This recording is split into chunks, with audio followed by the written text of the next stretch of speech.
Silk exclusive.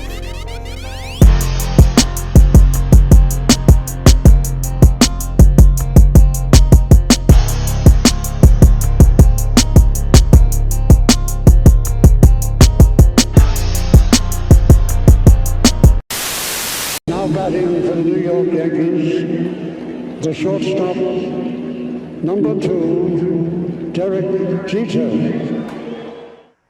Welcome to another episode of Words, Music, Dance. I'm your host as always, Paulie the Bull, no relation to Gravano. Saying shout out to everybody listening, shout out to everybody watching. We appreciate you. Shout out to everybody, hitting up the website, 2021Vision.com. Like I said, every episode of every show is on there. Also got a merchandise store, so feel free to hit that up. Support the channel, support the brand. You know what I mean?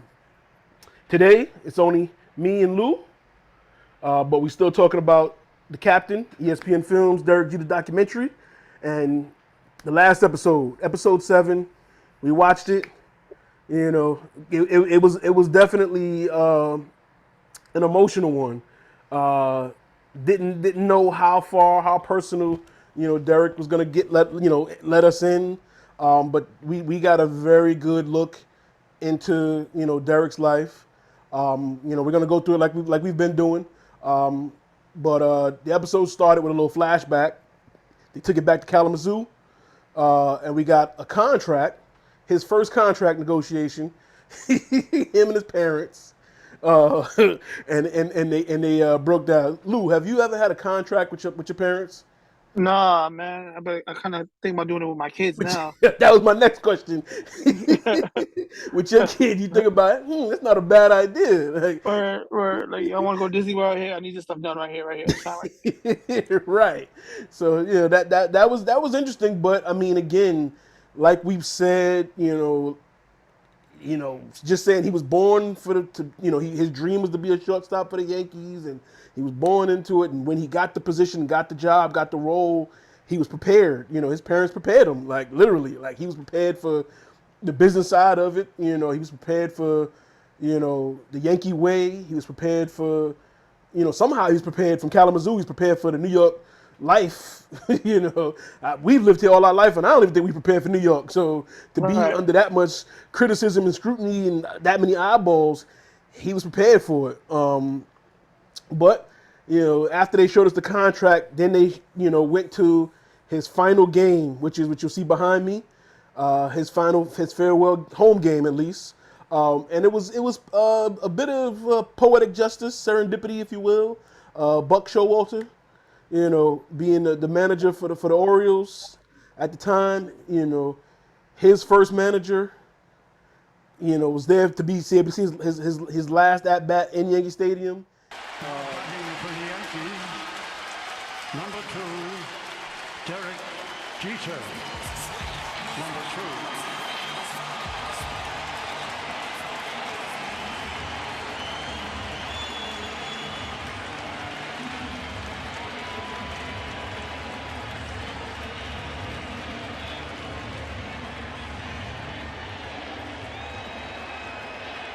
Well, the script is there.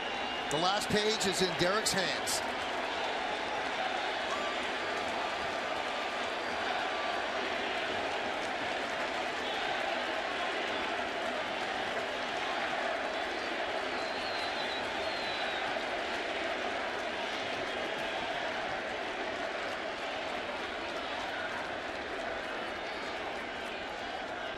Meek deals.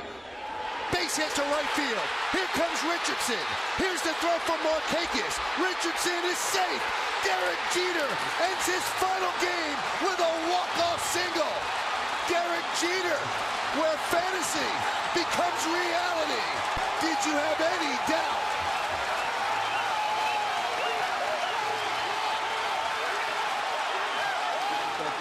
What do you remember, Lou, about his final game, and where were you when that game happened and all that? 2017. So yeah, definitely still living out on Long Island. I definitely watched the game from home.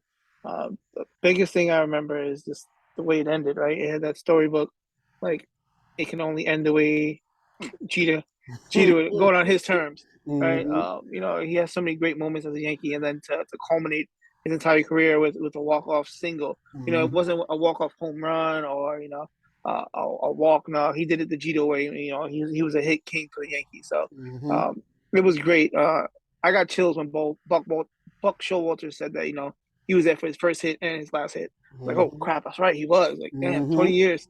And Buck Showalter was there from the beginning and the end. So that was dope. Yeah. And just the atmosphere that the team had, like, you know, it was one of those storybook endings where you couldn't predict how that was going to go down. You know, like they're up 2 runs going into Mm. the ninth, they give the 2 home runs, and then Jeter's like, I want no part of this. Like, I don't want nothing to do with this. Like, Which you is know, also funny for him to say, because he's like ready for the moment, want to play, want to win that, and he's like, mm-mm. this is different. This is a Yeah. different type of ball game, you know. Yes. So for him to go out, you know, getting that hit to win the game, you couldn't make that up. You know, like start off with a single, then a sack, and then he came up and it's like, all right, well, you know, he was built for this. Like it it really shows you the difference that people, you know, someone from Kalamazoo, middle of Mm-hmm. nowhere, Michigan, he was built for this. Mm-hmm. You know, he was literally built for this. This is what he embodied. And you know, it goes back to the early episodes when, you know, Joe Torre had to calm down A-Rod, you know, Mm-hmm. before a big at bat. Ain't nobody had to calm down Jack Jeter. No, right, Just right, leave the man in his piece and let him do his thing. Like that's it. right. And as much as he said he didn't want to deal with it, he didn't. He still was like, all right, if I got to go back out there, he was on deck. He was like, all right, I got to go. Like, you know what I'm saying? And it's just like to be able to just turn that on. Like, you're thinking, like, all right, this is it. It's been emotional. I don't want to deal with all this extra emotion stuff. But if I have to, then let's go. And that's just how he was, you know. Right. To win the game, walk off style, like, only Derek. Like, only Derek. It was a dream. You know, it was a dream. Because, you know, when you retire, it's like you woke up. You had to wake up.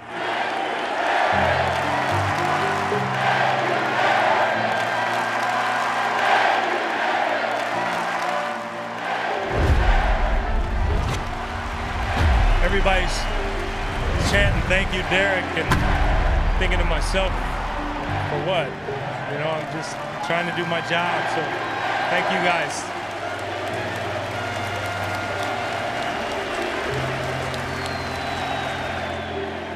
I couldn't think of any person that has been as fortunate as I've been.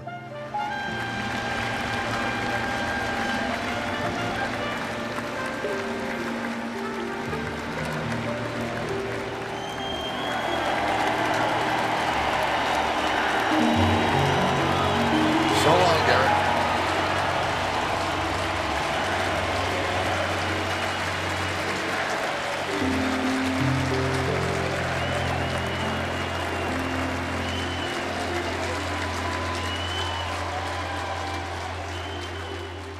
You know, after that, his retirement, and even he said, you know, the only thing that could have made it better was if they won the World Series that his final year. You know, that was the only thing. But unfortunately, that didn't happen. No. So he retired. You know, we got a glimpse of, you know, his home life. They showed us with his girls. You know, all girls. So he got three. They, you know, it was only two I think at the time when they were filming this. 3 girls and his wife. You know, I thought he has 2 daughters. 2 daughters. I thought it was 2. I thought it was 3. No, he has 2. Oh, okay. Okay, so it was only 2. Okay, Yeah. so I thought they had another one like recently or something like that. No, she had a hysterectomy, so she ain't having no more. Oh, okay, okay, all right, yeah, whatever. But all girls, you know, what I'm saying we got a glimpse of them in the house, and how he said too. One of the, you know, biggest things he said was you know, his career. Obviously, he grew up, wanted to be a Yankee shortstop, wanted to be the, you know, he became the captain, 20 years in the game, and he was like, you know, I my whole career, all I did was focus on the game and you know, what's next, next season, off season, training, back to the, you know, and you know, he thought at the time while he was playing, he was like, you know, I wouldn't even have time for a girlfriend, wife, children, you know, what have you. So it was like, you know, now I got nothing but time. you know, and he's raising them, you know, similar to how he was raised, you know, a little bit more money, you know, a little better circumstances, you know, but you know, he's still instilling in them the values and you know, the inner things that his parents, you know, did for him, which made him the gentleman that he is, you know, more important than just money and a lifestyle that he could provide for his kids over what, you know, his parents had to deal with back in those days, you know. And he even let us know that he shed a tear on his daughter's first day dropping off at school. Like My oldest, this is when she was about 2.5, dropping her off at school. I'm leaving for 2 days. I tell her bye. I'm gonna be gone for a little bit. She goes out, she's crying, she's walking away. I drive out, my wife's in the passenger seat, and she looks at me, she says, "Are you crying? You didn't cry during your career. You didn't cry when we got married. You didn't cry when we got engaged. And you're crying dropping your daughter off at school." So I was like, no, just tears, just tears. But I tell you what, best thing that I could ever experience is being a father. Like that was probably the most personal thing that we've gotten from Derek in this whole thing. You have a daughter. First day of school or any days, did you shed a tear? Having a daughter is like the most humbling, crazy experience you can go through as a father. You know, having 2 older boys, you know, it's different raising them. Mm-hmm. But when you have my daughter, she pulls on my heartstrings. Like that's it. So yeah, I can completely relate to that sentiment where, you know, he didn't cry when he got engaged. He didn't cry when he got married. He cried when he let his daughter to school because your daughter is like, you know, even though she's a female, she's an extension of dad. Like that's dad's like rib That was a right little there. girl. You know? That's his piece. So yeah, I completely agree with that. I didn't cry the first day of school. I'm crying now as my daughter's going through stuff, becoming a teenager and stuff. So those moments, you know, as she gets older, it's tough because she's not that little girl anymore. So yeah, Right. I definitely relate to that. And your daughter is my goddaughter, so I completely know. My niece, I don't think I've cried, and again, they're not my biological, you know, children, so I don't think I've tried. However, I do notice a change in myself when, you know, when my niece was born, you know, when your daughter was born. Like I've noticed, you know, I guess as men we get a different sense of responsibility for raising girls. It's easy with boys, push them around, throw them around. You get a little more delicate, put the gloves on a little bit when you got a girl.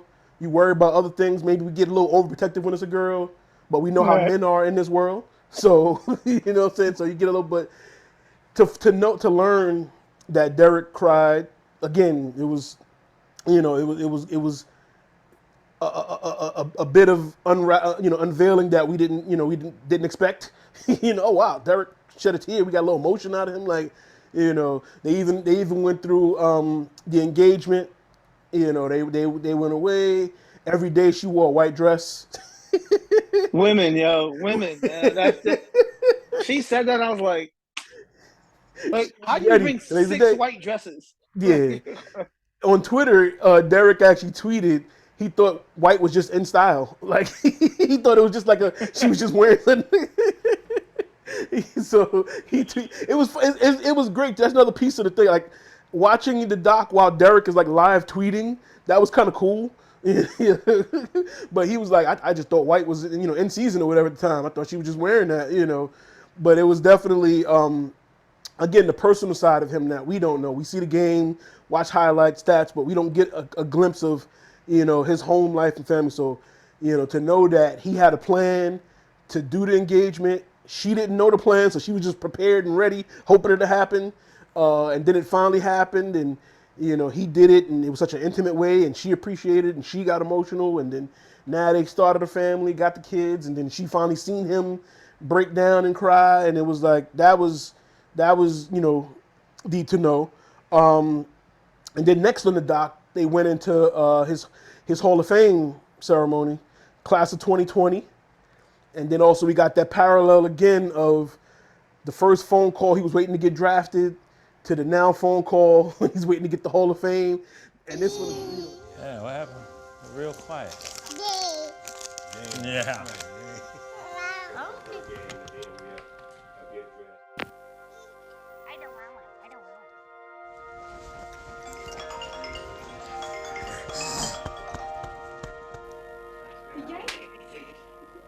DJ, it's Jack O'Connell in New York. Jack, how are you? I'm doing well, and you're going to be doing well in about 2 seconds. Baseball writers have elected you to the Hall of Fame. Congratulations. Thank you, Jack. Thank you. I appreciate it. Jack, you know what? I always look forward to seeing you and hearing your voice, but for selfish reasons, your voice sounds a little bit better today. All right.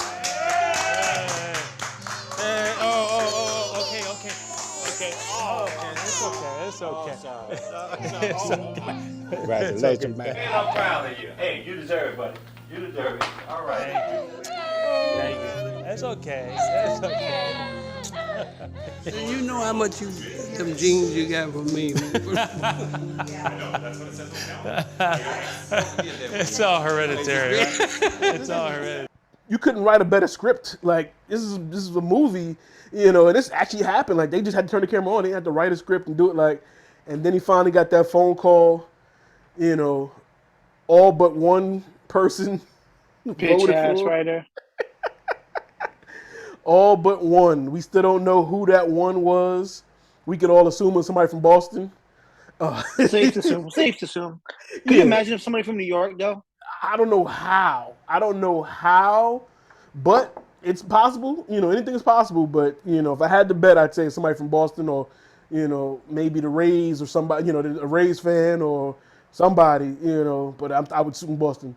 But the Hall of Fame happened obviously during like COVID times, so it wasn't the same type of setup as usual and stuff. But he did have the family there. They did get to do the ceremony.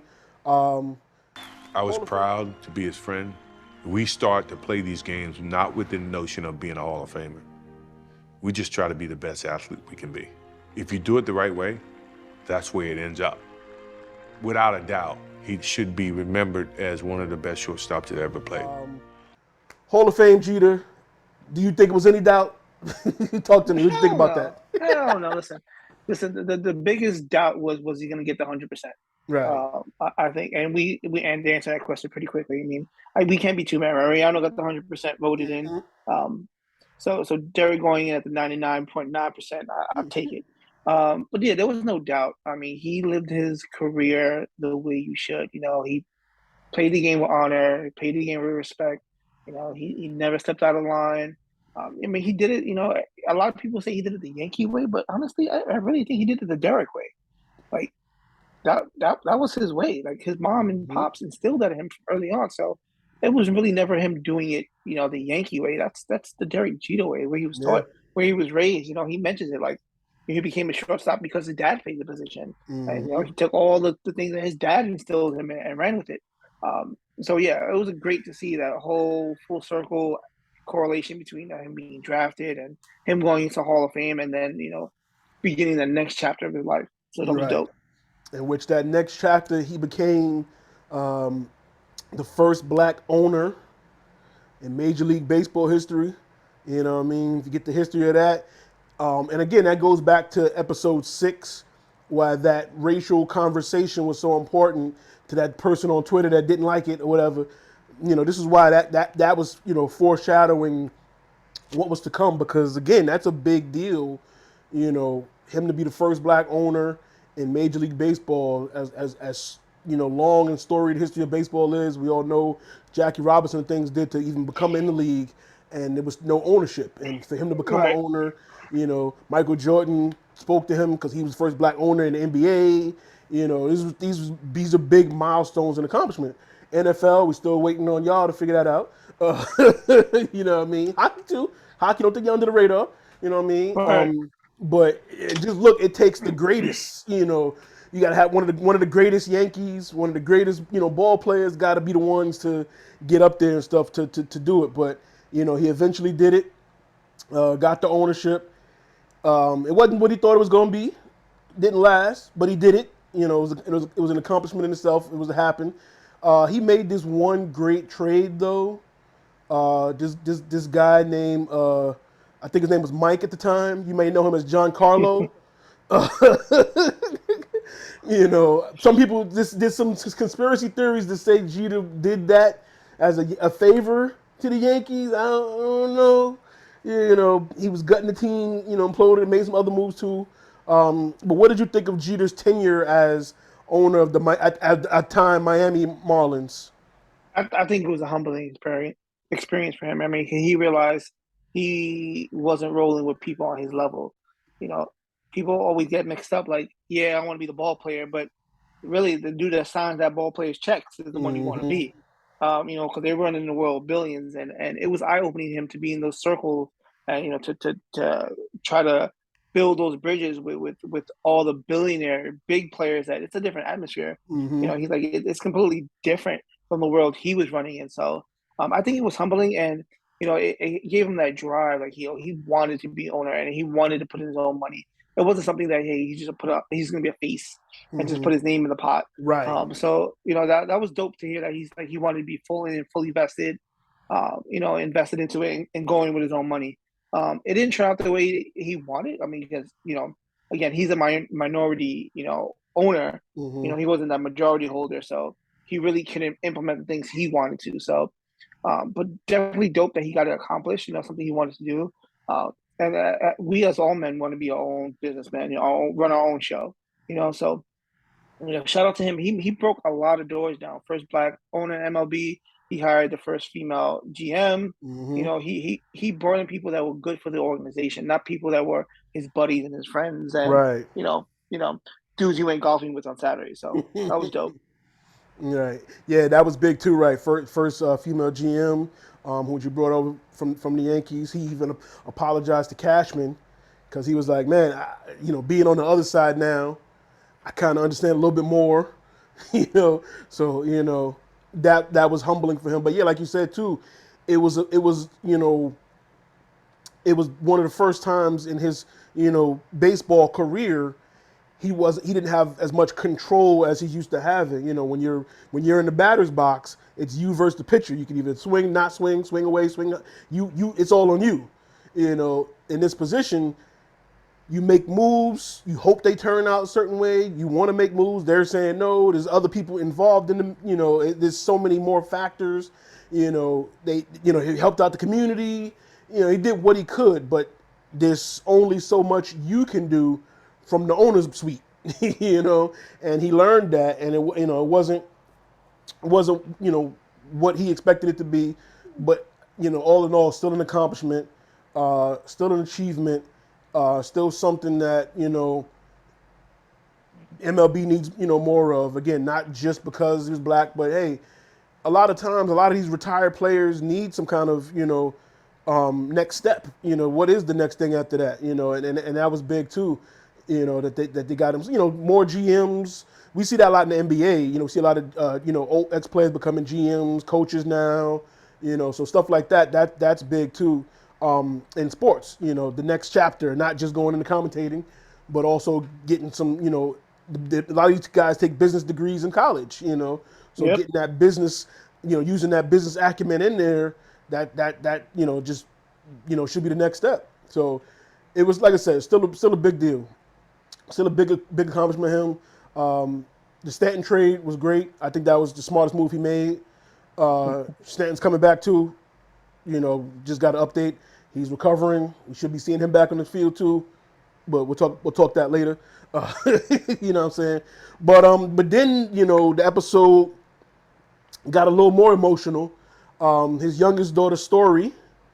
They gave us a little, again, didn't expect them to go there. They didn't need to give us all that information, but hey, they pulled the curtain back, gave us an in-depth story about his wife Hannah's pregnancy and what she went through and how she almost didn't make it. The baby, that was heavy. That was very heavy. Didn't see it coming. Didn't expect them to give us that much detail.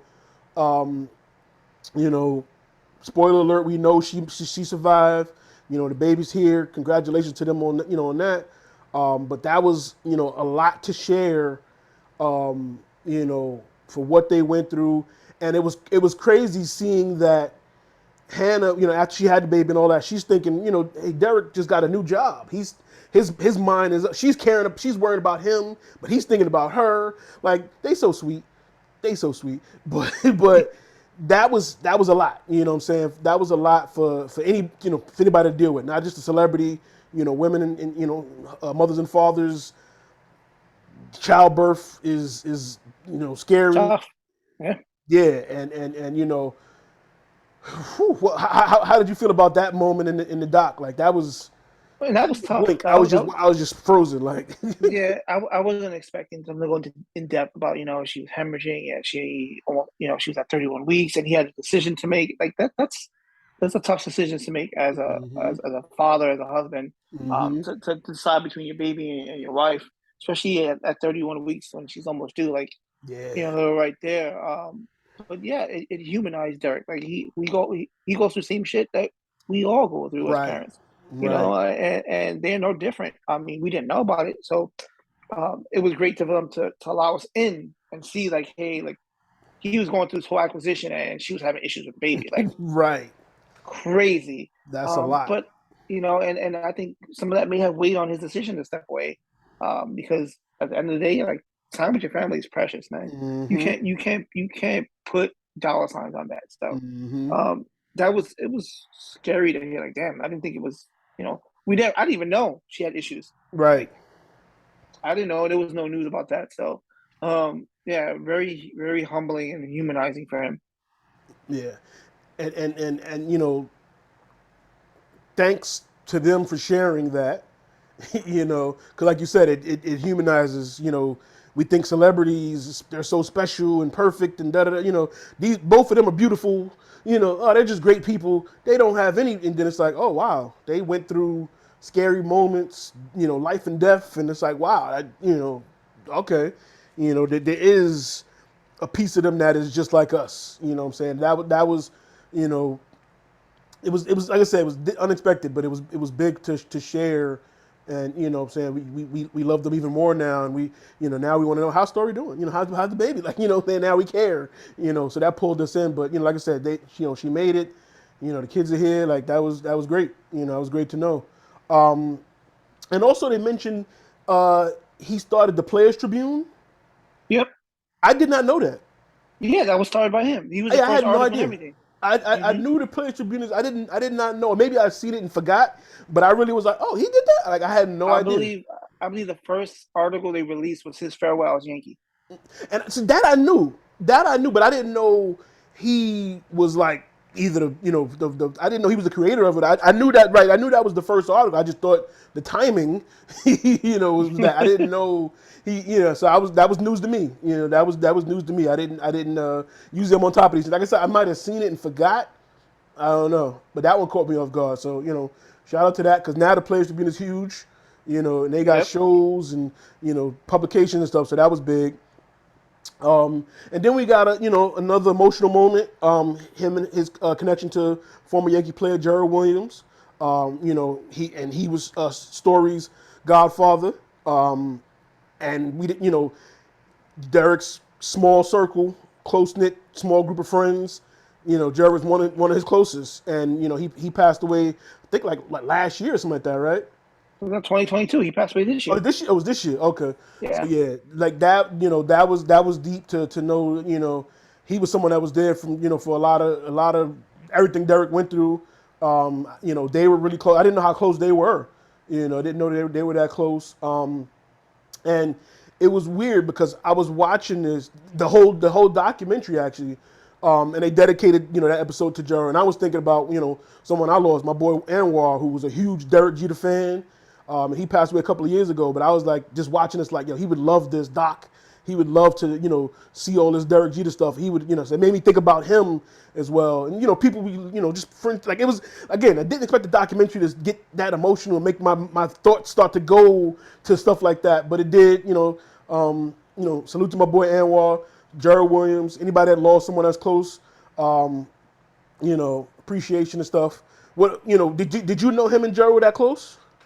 Yeah, I mean, there was always like Gerald was the one vet he latched onto early on in his career. And then when Gerald left, then I believe he came back for one more season, I think, after that, down the road. I know they had a very, very close relationship. Him being godfather to Story, didn't know that. Yeah. But I knew Gerald was one of the few players that knew Jeter like the real Jeter. Right. You know, he wasn't just a teammate. It went deeper than that. So I mean, and you can see throughout the documentary, like, damn, you know, he really wanted Gerald to be a part of this because Gerald was looking, you know, sick, and he was going through it. So it was dope that he got him on it. And I mean, he has this video of him, you know, forever. Yeah, that was great too that he got to be a part of the documentary. You know, if this is the the Derek Jeter legacy, this is gonna be in the capsule for everybody that want to know about Derek. They can pull up and they can also see Gerald talking about him and being a part of it. That's great. At least they got to have him do that.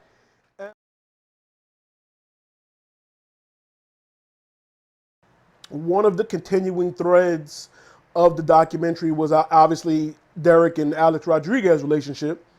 And at the end of it, we got a little final thoughts on that. And Derek was basically like, today they don't really talk. If they see each other, it's high and by. It's, but even Hannah was like, they need to go take a walk and, get over that and knock that out. So, obviously they didn't get Alex's thoughts on that. He might, again, he was the Scottie Pippen of this, so he might say something. Well, we might see it on Sunday. True. Because Derek Jeter will be joining them on the telecast. One of my biggest regrets, and a lot of it is because of my craziness and all the mistakes I made on and off the field. My regret is I wish we were as close as we were when we were teenagers in Seattle when we played. And I guess 2009 will still be the highlight, but that's one of my regrets for sure. Things happen in life. I've gone through personal things and, lost one of my best friends in Gerald Williams, and you realize life's short and you don't hold up grudges anymore and you move on. First of all, Phil, you're doing a great job. This is like very therapeutic, right? I mean, give me Oprah. I mean, Phil hasn't been on TV forever. If Jay-Z and Nas can get over what they went through, Alex and Derek can get over that. But Derek is his mind is like Michael Jordan's, and Mike to this day don't rock with Barkley no more. He once bridges is burnt, he's not repairing. He's moving on. The circle's already small. If it gets a little bit smaller, so be it. You know what I'm saying? So yeah. But again, it wasn't nothing too drastic. I think it can be amended, and I think even still, they could be able to be cordial together in the same place. They don't have to reach out. We don't have to go get a beer and hang out. Right. But I think they could just squash whatever, have a few laughs and jokes. Again, unless Alex watches all this and feels like Scottie Pippen, then we might get a tell-all book from his end. What do you think is going to happen come from this? Well, I like the fact that they mentioned it throughout the series. Yes. Like it wasn't just one episode dedicated and moving the fuck on. Right. No, it was like you get a little bit here, you get a little bit here. Oh, we forget about you here. Here goes the more. So it was sprinkled throughout. And it's yes, we all know, everyone in the goddamn world know there's still some unresolved issues between those two. Oh yeah. And yes, the documentary it ended. Jeter's no longer playing. Everyone's no longer playing. Right. But we still know there's still something there. Even that his wife, because his wife for the first part, she didn't even know who Derek Jeter was. Mm-hmm. But she know him and A-Rod got beef. Right. Like, that she sure of. Right. Yeah, that says a lot. So it does. It's like a hell of a lot that it's something that at some point we may get a follow-up document. Right. Never know. Right. Or they might, somebody might do just a one-off of just their relationship, them making amends. We know the backstory now. Here's where they are today. Hopefully, again, we'll see. You know what I'm saying? We'll see. Again, Derek is the type to forgive and not forget. So as long as they could just be cordial at the moment or whatever, that might be the best thing that can happen. We'll take it. Exactly. All in all, but before I even get to that, again, I said it earlier, but Derek made a point that, his whole career, his whole life was always what's next, what's next, what's next. And he said, now for the first time in his life, he's, appreciating life and taking in the moments, but he's like, his story's not done, but now he's just valuing the time, obviously his wife and kids and stuff more. So, that's huge. That's a big thing to think about, because a lot of times we get caught up in, obviously work, 9 to 5, this and that, then you forget the moment, what's stuff going that on matters. right now. And and you have kids, you know that, you could you could probably speak to that. What do you think about that mindset? Yeah, I mean, his wife said it best. I think having the girl first cracked his soul wide open. Like, there's so much more to life than baseball or the next venture, capital, or the next endorsement. So it really slowed him down. It really humbled him, and that was dope to see. But yeah, as a father, yeah, you got to take those times to appreciate the moments you have, because they don't stay little forever. Right. They don't. Before you know it. Yeah, yeah. Like he think he had it hard when she was 2, dropping off at daycare. Man, wait, a lot more milestones. He'd be like, damn, it's happening. Sending off to college, and first time she gets a boyfriend, and the first time she gets married. It's all moments that he's gonna have to deal with. Yes, indeed. Yes, indeed. All in all, what did you think about episode 7 and the doc as a whole in general? Episode 7 was dope because they fully brought it full circle. Like, everything in that episode went back, and then went back forward, back to where they're at now. Went back to the past, they came back forward. So that was dope. That contrast, to see the present bridging the way to the past bridging the way to the present. It was dope. Doc was awesome. I mean, I think we could have had a lot more in it. But I think they wanted to keep it small and closed off, and we saw people that had the biggest impact in his life. We didn't see, Joe Schmo, from the locker room. We saw the people that made an impact in his life, and it was dope. I think episode 5 was my absolute favorite. Just to hear him curse and him be like that forthcoming was dope. Hannah Jeter, man, she's the perfect balance to him. Like, you can see, like, when she cursed in episode 7, like, oh shit, that was pretty funny. Like, she's the exact opposite of him, and it was dope that they had that balance. It's rare when you have that person that can just feed off you and gets you. That she understood that when he played, it was all about business, but when he was done, hey, he made her the priority. So that was dope. Right.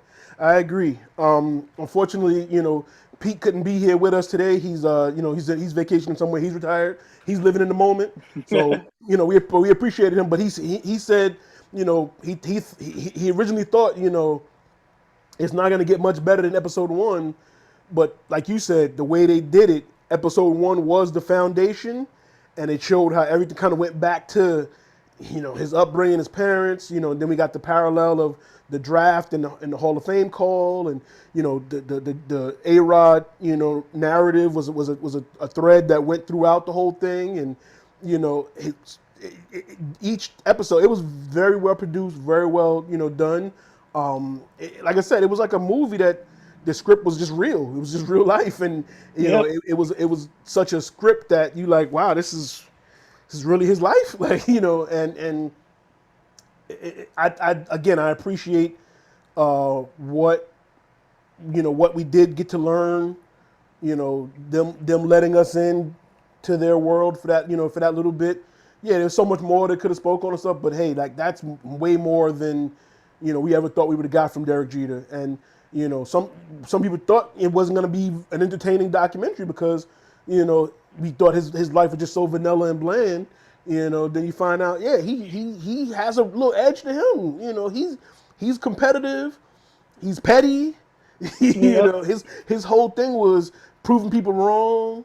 Oh, you said I can't do this. All right, I'm gonna do. So we just thought he was just a good athlete. Like, no, he had a chip on his shoulder. He had he had that battery in his back of someone telling him what he couldn't do, and he went out and do it. So whatever motivation you might need, I definitely enjoyed the doc. This is something that I might watch like maybe once every year or so. It's one of them things that's just like, let me put the Jeter doc on, because it's always good to relive those moments stuff. But I learned some stuff from it, learned some things about Derek, learned some stuff from watching it, and I appreciate it. I still think The Last Dance was better. Agreed. It was again, The Last Dance wasn't as emotional. It didn't have as much heart, especially like episode 7 and stuff that Jeter, the captain, had. The Last Dance had the music played a part in it. Whenever they were showing the montage of the game clips, and they had the hip hop music playing in it. It was a little more up tempo and exciting, and but I appreciate them both for their for their own reasons. I love that those two guys are tied together. Derek got Michael's big brother. He was signed to Brand Jordan at one point, but they have a relationship, a friendship stuff there. MJ was there for the Hall of Fame ceremony. He's been with him throughout, so that's another one of the people in his circle because he can understand him. So Right. And we got to learn that dynamic. He was in the documentary as well. I loved it. I loved it all in all.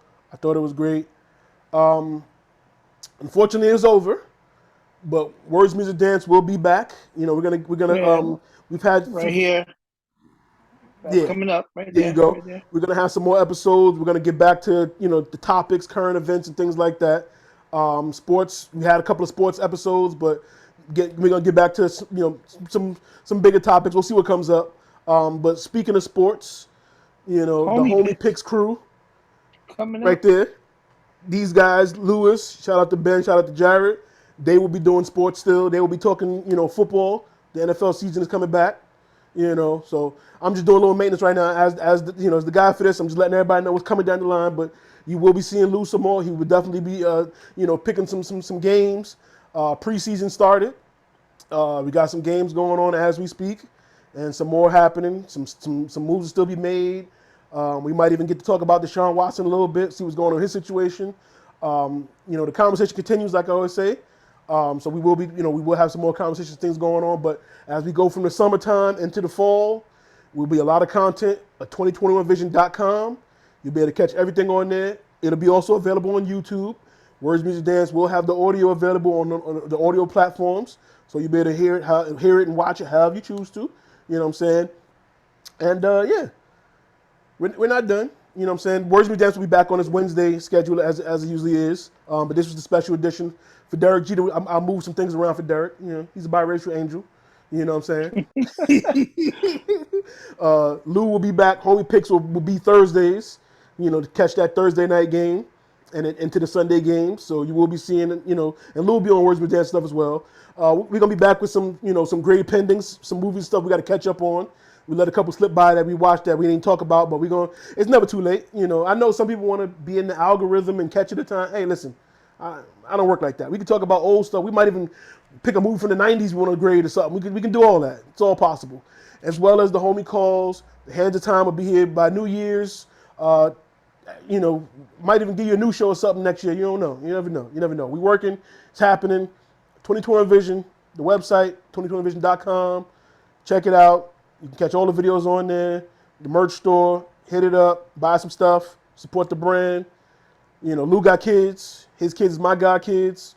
So we got kids. Help support the kids. They got needs. Birthdays just passed. but Lou, I appreciate you.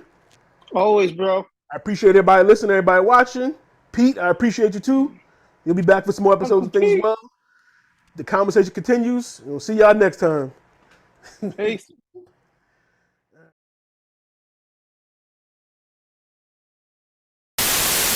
Once you win, there's nothing else to do but to win again. Anything less than that is a complete failure. My mentality was to go out and win at any cost. If you don't want to live that regimented mentality, then you don't need to be alongside of me. I feel like I'm mentally stronger than most cats on the planet. That's just a part of who I am because where I came from, we don't want to go back to that. Everything we're doing is better. Working hard is a very sustainable trait, part of your character. If you don't have that, at some point the talent does wear off and you're drafted based on your talent or your potential, but the sustainable part about talent and potential is working hard.